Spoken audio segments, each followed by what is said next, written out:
Hey guys, I have been thinking about this for quite a while, really, since I started the manager newsletter that was focusing all on the meaning and symbolism behind cherry blossoms. And I just really have been thinking of the best way to share this. And a part of me wanted to do it in a Teams call, but then there's just so much other stuff that I want to cover in Teams calls. And while I think this is very, very important, and I really hope that all of you take the time to watch it, I also know that,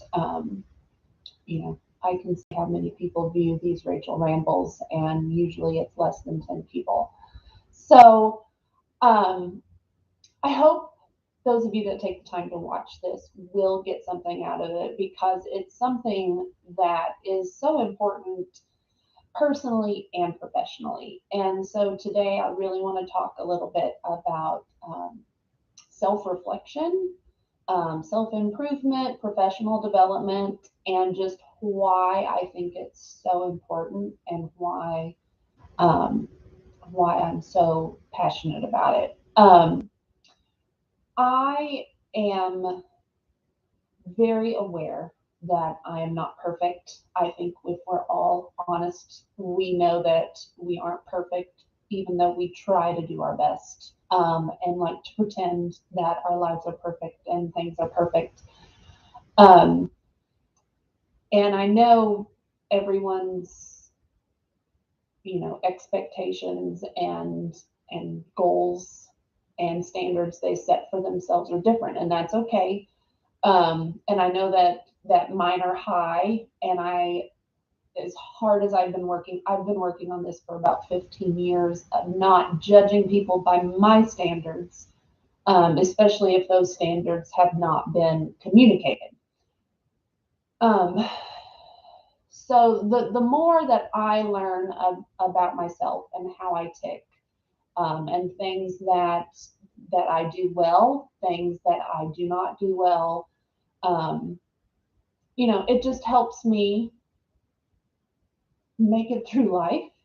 And hopefully it helps me do a better at my job, and hopefully better at helping y'all be all that you can be in your jobs. So I just want to share a few books that have really impacted me, and kind of why I'm sharing them. We are all human. We all make mistakes, and no matter how hard we try to do things the right way, we're all going to mess up. And sometimes we end up, offending someone or hurting someone's feelings and not even realizing it or knowing it. And not intentional. And I'm always trying to, especially working with y'all, find ways to communicate effectively, communicate what needs to be done, communicating deadlines and expectations, and then always replying with grace. And some days I'm better than that at others. Um, so just want to share a few things. So if you were was were at convention in 2019 when we were in Corpus, I did the True Colors presentation about the True Colors personality inventory. And all the little personality tests and personality inventories out there are fairly similar, and are so important. And I love the True Colors. I think we at Hamilton Valley would benefit from doing it again and having a refresher. Um, this is one of the books I got as a trainer. And if you don't know anything about True Colors, I would be happy to talk to you about it, because I really love it. But I love what it says right here. It says our true colors were obvious in childhood and still shine as adults. Being able to recognize our true colors enables all of us to realize that other people are not wrong for having different preferences or doing what comes naturally. They are simply different. Knowing our true colors and how to discover the true colors of others helps us recognize differences and similarities in communication styles, behaviors, and preferences, and how to use this information to solve conflicts, increase respect, and bring out the best in everyone. Um, I love that, we all have our own personalities, we have our own preferences, and it's so important that we be aware of what ours are, but also be aware that others are different and that we should be respectful of their differences and of their preferences. So, love true colors. If you haven't ever done a personality inventory, I would highly suggest doing it. Because it just gives you insight in how you tick. And then it's also very important, whether it's a spouse or children or just people you work with closely, it really helps if you know their personality. Because sometimes you're like, oh, well, that's the way, um, that's why she reacts like this, or that's why she prefers to do it this way.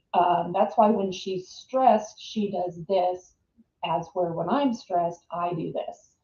So it's just very eye opening. Another one that I really enjoyed is the Enneagram, and you can find those tests online too. But my favorite book about the Enneagram is The Road Back to You. Um, it was so good. I read it with a group of friends. And of the six of us, we were four different numbers on the Enneagram. And so had some really great conversations, and just a lot of insight. I am a 5, and I really like this. This is one of the reasons, besides having extreme phone anxiety, one of the reasons that I really hate talking on the phone is, it says it's talking about 5s, and that's what I am. They don't like to be unexpectedly put on the spot or asked to spontaneously say or do something.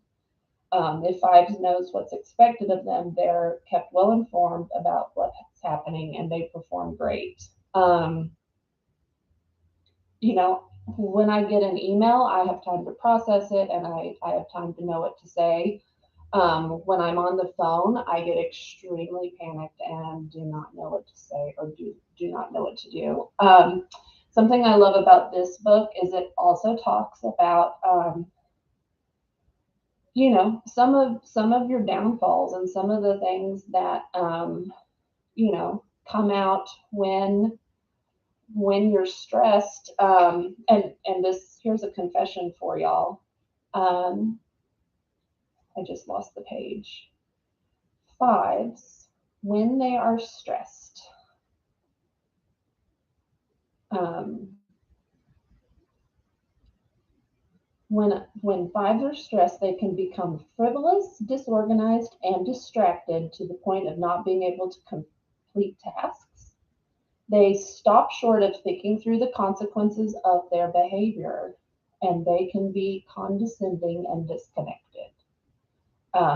And I think some of you would agree that you have seen me when I'm stressed, and that I am probably not the most compassionate, and gracious person when I am in that state. And I apologize. This is not, finding out things like this is not an excuse for your behavior, but it helps you realize, whoa, like I'm stressed. I need to figure out how to take care of myself and deal with this stress, because these people don't deserve me to take out my stress on them. And I think if we're honest, we all have the tendency to take things out on other people that have nothing to do with them. So another book that I highly recommend.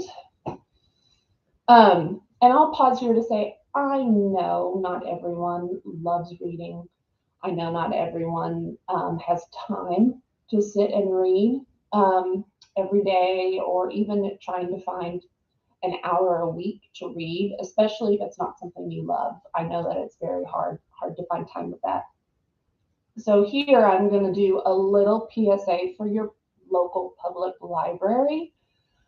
Um, I have totally fallen in love with listening to audiobooks. And if you have a library card, 99.9% of the libraries have an online presence, and you can download this app called Libby from your public library. It's totally free, and you can check out like ebooks and audiobooks. And listening to audiobooks um, has become like my new favorite thing when I'm driving. Even the 10 minutes I'm driving to work, I've absolutely fallen in love. And that's when I kind of listen to more of these like self help, professional development books,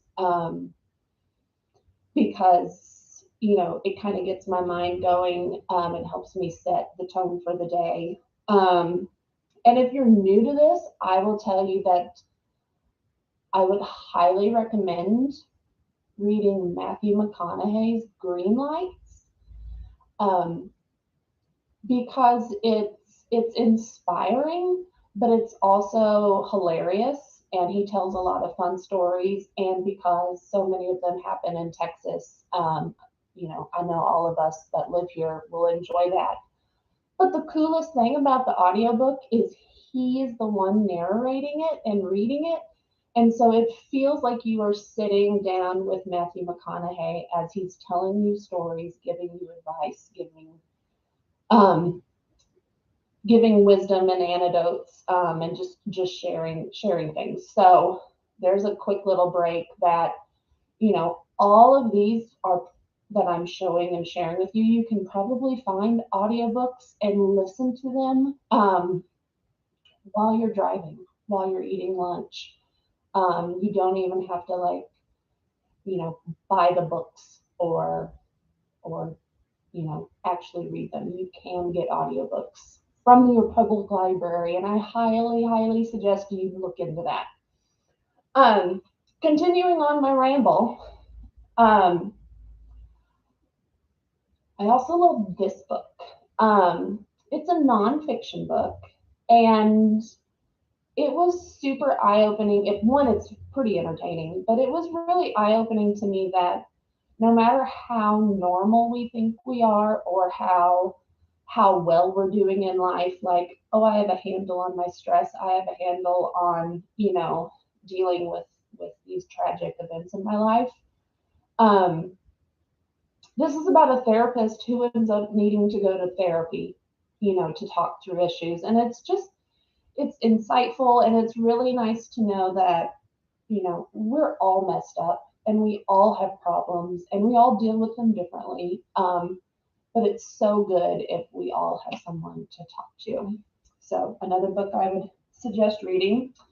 Um,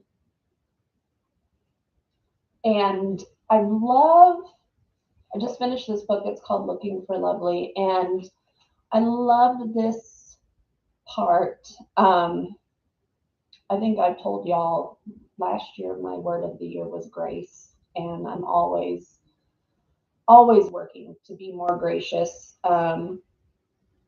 And this author, she has grace tattooed on one wrist and perseverance tattooed on the other. And she says, it makes perfect sense to me, grace and perseverance. I have learned that to be all grace is to be lazy, but to be all perseverance is to be judgmental. A good balance of grace and perseverance pushes us forward without destroying our spirit when we don't meet a goal, and it continually brings us back to our goals, dreams, and desires in order to remember why we began, how far we have come to get here, and where we ultimately want to go. It gives us permission not to be perfect, but to strive towards excellence. I want my life to be marked by grace and perseverance. Um, I think that is good both personally and professionally, that we do want to be gracious. We want to be gracious with our residents. We want to be gracious with each other. We want to be gracious with people up here in home office. But sometimes we also have to do the tough stuff and persevere, maybe when we're not getting that grace in return, but also when things just get tough, that um, we need both of those things in our life to be successful. One of them telling us it's okay, get back up, keep, and then the other one saying, but you have to keep going. Don't just give up and be content where you are. And then the last one I'm going to share. My brother got me started. Um, I have recently become totally obsessed with Brene Brown. If you haven't heard about her, I would start by watching her TED Talk.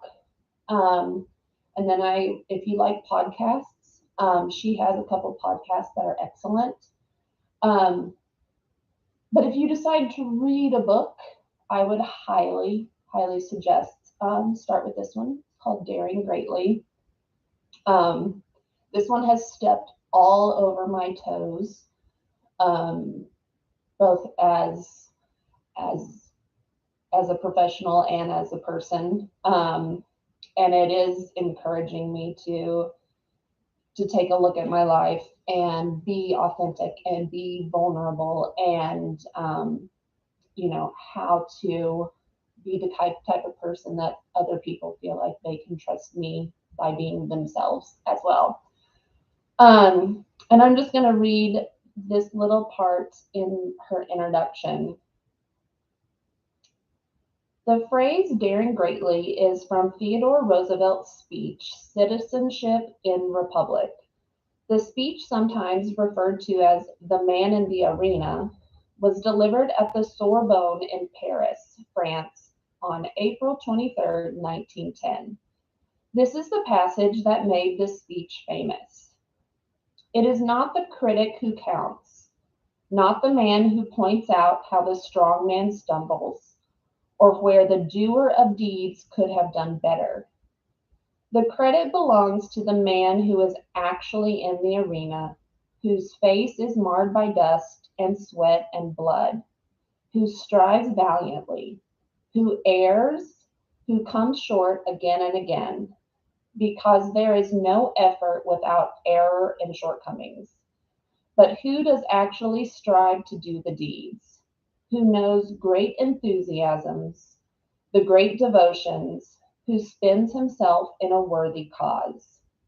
Who at the best knows in the end the triumph of high achievement, and who at the worst, if he fails, at least he fails while daring greatly.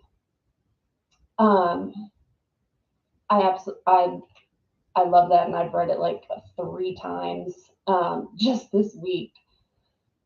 Um, and then Brene Brown, the author, goes on to say, when we spend our lives waiting until we're perfect or bulletproof before we walk into the arena, we ultimately sacrifice relationships and opportunities that may not be recoverable. We squander our precious time, and we turn our backs on our gifts, those unique contributions that only we can make. Perfect and bulletproof are seductive, but they don't exist in the human experience. We must walk into the arena, whatever it may be, a new relationship, an important meeting, our creative process, or a difficult family conversation, with courage and the willingness to engage. Rather than sitting on the sideline and hurling judgment and advice, we must dare to show up and let ourselves be seen. This is vulnerability. This is daring greatly. So I'm going to end my ramble with that. I will gladly talk to any of you in more detail about any of this, but you know, as you go through life, like none of us can do this on our own. And sometimes reading or listening to people who who have done way more research and have maybe just had more experience than us. It helps us grow. It helps our minds expand. Are we going to agree with absolutely everything they say? No, but is it going to keep us thinking and challenge us, and hopefully just make us better people that are better equipped to serve others and love others and be the best that we can be. So that is all for this ramble, and I hope y'all have a great day. Thank you.